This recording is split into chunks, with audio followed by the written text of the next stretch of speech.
Bom, turminha 91, saudade de vocês. Espero que todos estejam bem. Hoje eu vou corrigir o teste junto com vocês e eu vou comentar um pouquinho sobre o portfólio, tá? E também vou disponibilizar na página da escola o gabarito do teste, porque a gente falando aqui fica assim uma coisa muito corrida.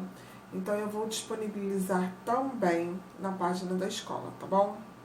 Bom, vamos lá. Na primeira questão, tá assim: assinale a alternativa que se relaciona com a noção de trabalho que difundia após a primeira Revolução Industrial. Bom, quem marcou a letra C acertou. Por quê? O trabalho passou a ser sinônimo de cansaço e penalização para os operários, que estavam submissos ao maquinário do patrão, às exigências quanto à produtividade e adaptação ao tempo da fábrica. Bom, nós vimos isso muito, né? Primeiro, o trabalho passou a ser sinônimo de cansaço. Por quê? As pessoas tinham hora para entrar, não tinham hora para sair. Trabalhavam dia e quase que a noite toda para ter um mísero salário.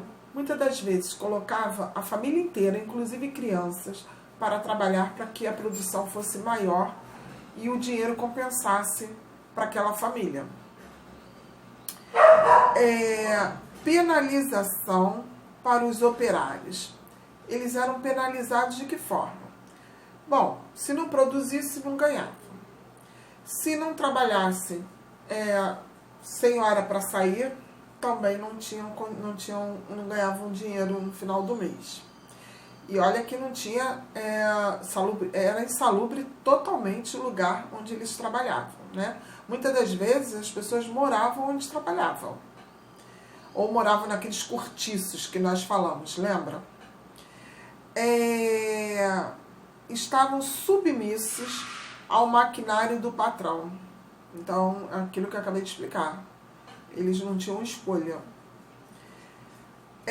As exigências quanto à produtividade e adaptação ao tempo da fábrica. Ou seja, tinham que trabalhar muitas horas, finais de semana. Não existia, nessa época não existia para eles sábado, domingo, feriados, nada disso.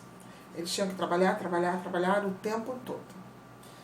Bom, então a opção C é a correta. No número 2, analisada sob diversos aspectos, a Primeira Guerra Mundial de 1914 a 1918 foi uma guerra sem precedentes na história. A respeito de tal guerra, podemos afirmar que essa opção é a segunda, é a letra B, que é a política de alianças representada pela Tríplice Aliança, e a Tríplice Entente constituiu-se como um dos fatores explicativos para a eclosão da Primeira Guerra Mundial. Então, a opção que podemos afirmar é a letra B, né? A política de alianças, que nós vimos na Primeira Guerra Mundial, né? Que teve a Tríplice Aliança e a Tríplice Entente. O número 3, gente, essa teve gente que errou. Eu dei de presente para vocês essa questão. E acredita que teve gente que errou? Olha, longe das melodias, valsas, vienenses, eram audíveis os lamentos das nacionalidades abordadas pela prepotência dos grandes impérios. O capitalismo se transformou num sistema de opressão colonial e de asfixia financeira da intensa maioria da população do globo por um punhado de países avançados. Bom, está se referindo a quê? esse trecho que eu li? Gente, só podia ser a Primeira Guerra Mundial, né? As pessoas se afastaram de longe, né? Se afastaram das melodias, das valsas, dos seus familiares, das suas culturas, dos seus costumes, né? Então, esse período está se referindo aqui à Primeira Guerra Mundial. O número 4 está assim: marque a opção que se refere à Guerra das Trincheiras na Primeira Guerra Mundial, que é a letra C, que é o tipo de guerra estática, né, de posição fixa, que se desenvolveu na Primeira Guerra Mundial. O que foi a Guerra das Trincheiras, gente? Que eu mostrei ainda para vocês, eles cavavam buracos, ali ficavam os soldados ali dentro, e eles ficavam atirando. Então, era uma guerra o quê? Estática, uma posição fixa. Eles ficavam ali naquelas trincheiras e dali eles atiravam. Não passou disso.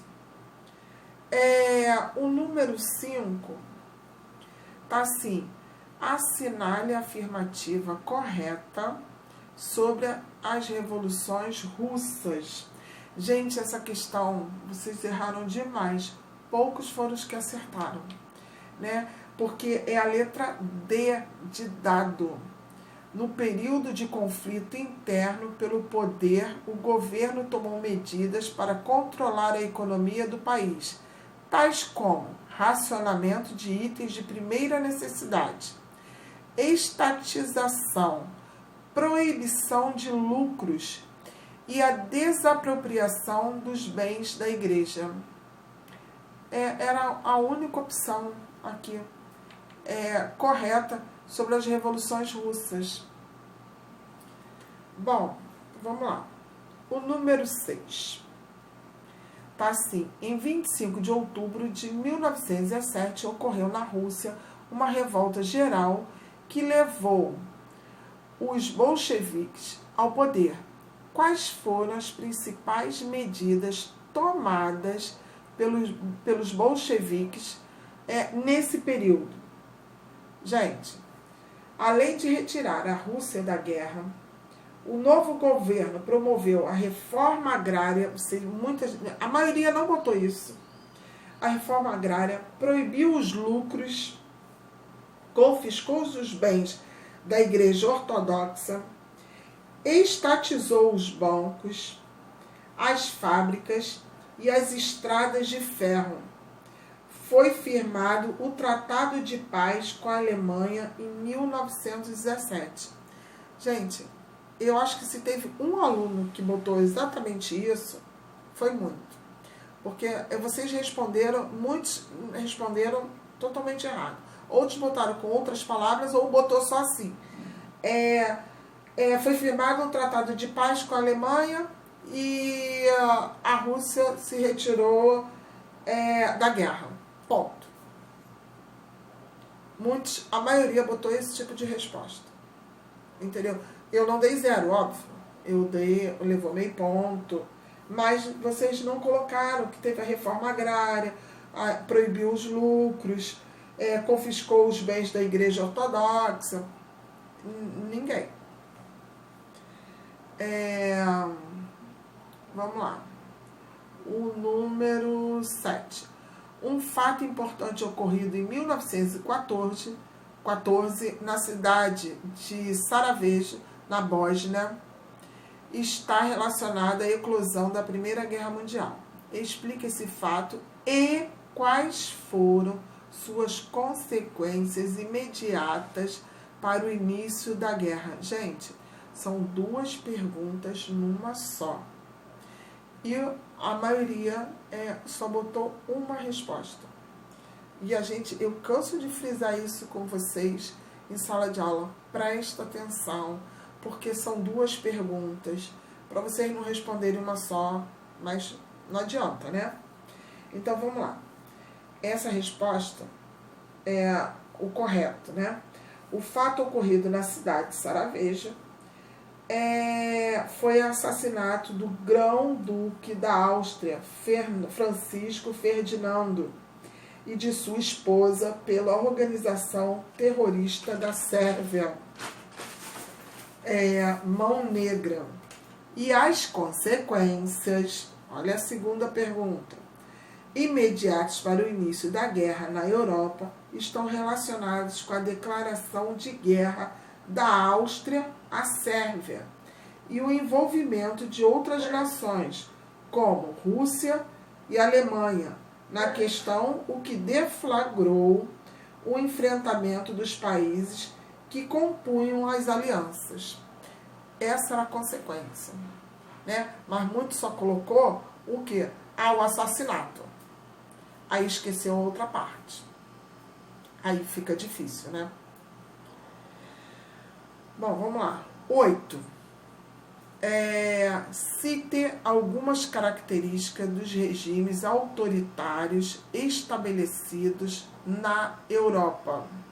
Bom, forte intervenção do Estado, né, já que é um regime autoritário, então a intervenção do Estado é bem característica desse regime.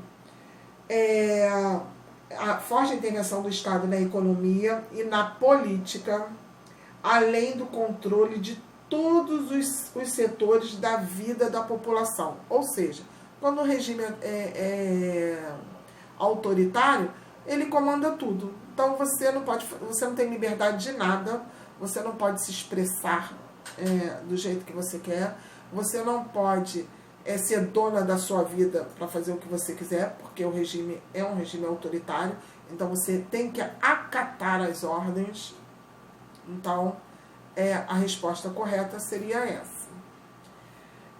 O número 9. Quais medidas foram adotadas pelo governo de Getúlio Vargas para incentivar a industrialização durante o Estado Novo? Outra que vocês erraram demais. Ele concedeu incentivos tributários. Acho que ninguém conseguiu botar esse pedaço. Ele concedeu incentivos tributários, além da facilidade na obtenção de crédito e proteção contra os produtos similares estrangeiros. Vargas, ele visava muito os produtos nacionais. Ele não visava produtos estrangeiros. Tanto é que quantas empresas, indústrias, principalmente de base, foram criadas no governo de Vargas, né? Então, ele incentivava muito as indústrias nacionais. Então, o certo seria conceder incentivos tributários, além da facilidade na obtenção de crédito e proteção contra os produtos similares estrangeiros. A maioria não botou isso. A maioria não. Eu acho que ninguém acertou. Botou exatamente isso. Botaram de outras maneiras, entendeu? Mas não foram direto ao ponto. A última. Gente, pelo amor de Deus. A última, teve gente que errou. Bastava botar Estado Novo. Só isso. Não precisava escrever mais nada. Manifesto políticos pela anistia e pela abertura fazem parte de que período da era Vargas? Aí o final do Estado Novo. Ou quem botou Estado Novo? Simples, né? Mas vocês botaram umas respostas assim, uma resposta enorme, e falou e não falou nada. E não colocou que era o Estado Novo. Bom,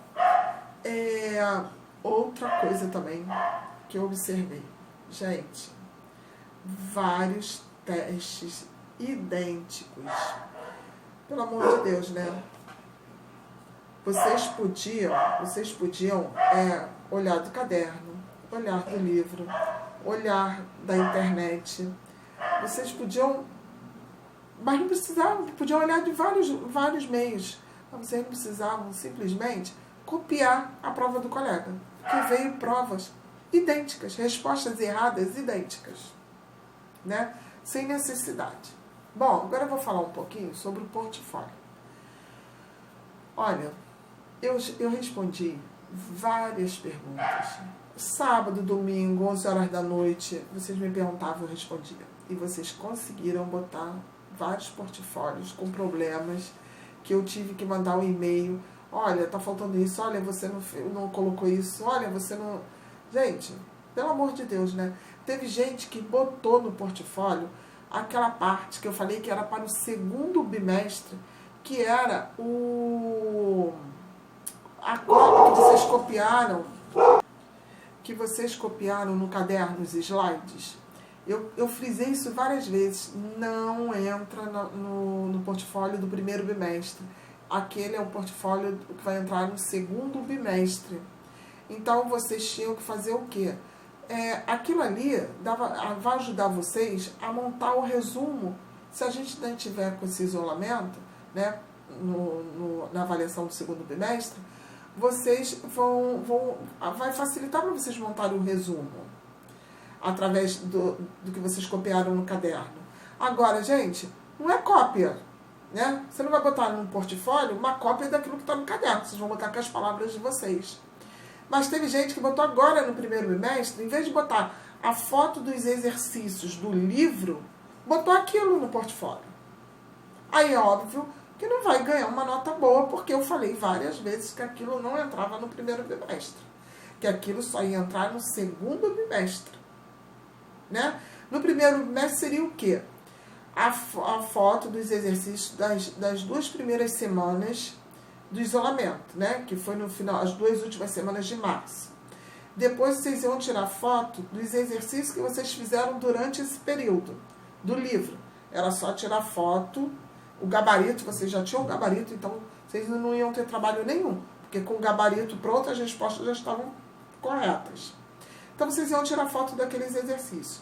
Tirou a foto daqueles exercícios, vocês iam fazer um resumo do que vocês entenderam da videoaula. Era somente isso. Isso era o portfólio. Mas vocês, muitos, eu tive que pedir para voltar, consertar e tudo mais. Bom,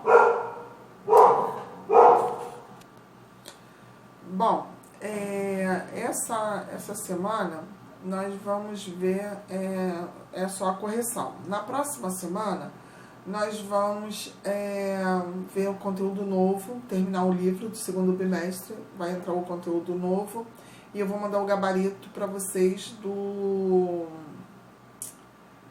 da aula passada, dos exercícios do livro.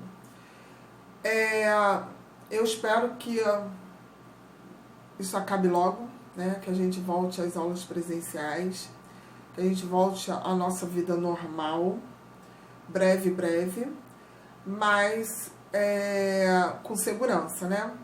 Então, pessoal, qualquer dúvida é só vocês me procurarem. E até a próxima aula, tá bom? Um beijinho para vocês.